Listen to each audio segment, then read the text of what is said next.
किसान भाई अरे हर दिन हर गांव में ना घूमत फिरत आए हवा और तुम्हारा ये कथा अरे जब ले मेला देखे हो ना अरे भारी मजा हो गए हो मोला ना ये कोको गांव से अपने गांव जाएंगे भन्ने हुए अरे खल्ले का खसा अरे तो हम और साथ में ना बड़ा मीट मीट बैठिया के और मजा के डोरी में बैठा रे खल्ले का खसा अरे साहब देख लेना वो साहब देख लेना वो एक जाने वाली साहब देख लेना साहब देख लेना वो साहब देख लेना वो चाहो बाबू लेना साहब देख लेना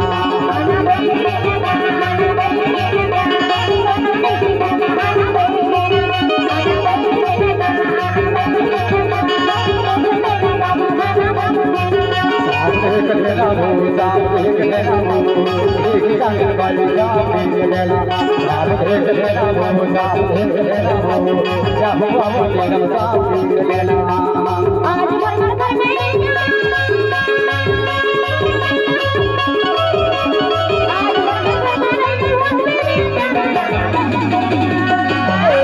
किसान भाई मेरा बाबू अरे रहना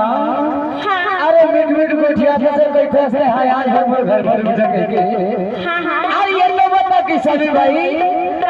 अरे अपने घर में आज रात को अपने मोला खाया करूँ हमें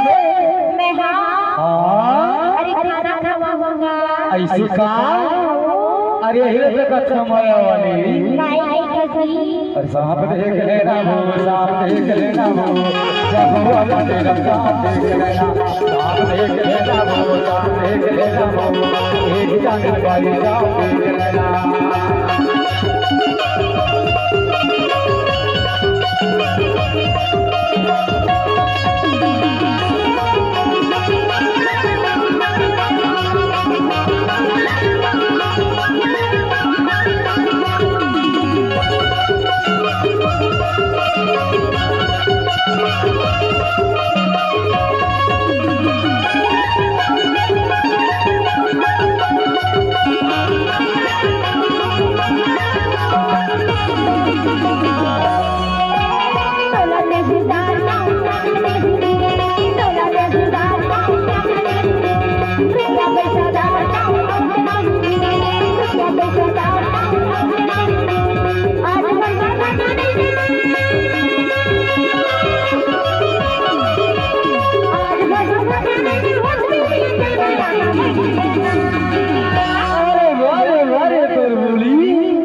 अरे साहब देख लेना वो साहब देख लेना वो एक जाने वाली साहब देख लेना साहब देख लेना वो साहब देख लेना वो क्या हुआ बने साहब देख लेना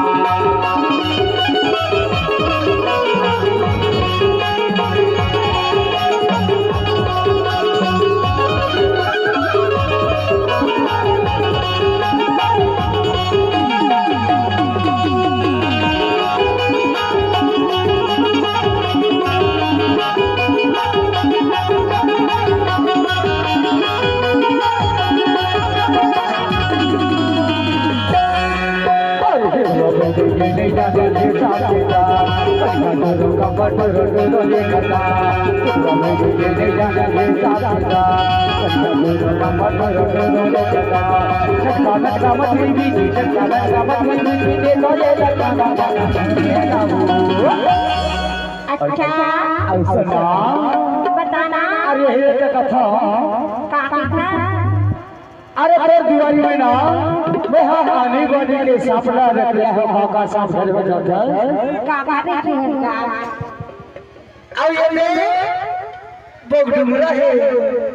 अब ये देना सुअ साफ घर में लगा एक खेले का ठोका काई का सपेरा बाबा साफ देख लेना वो साफ देख लेना वो एक साथ पाई साफ देख लेना वो साफ देख लेना वो क्या हुआ बने साफ देख लेना देख लेना वो साफ देख लेना वो एक साथ पाई साफ देख लेना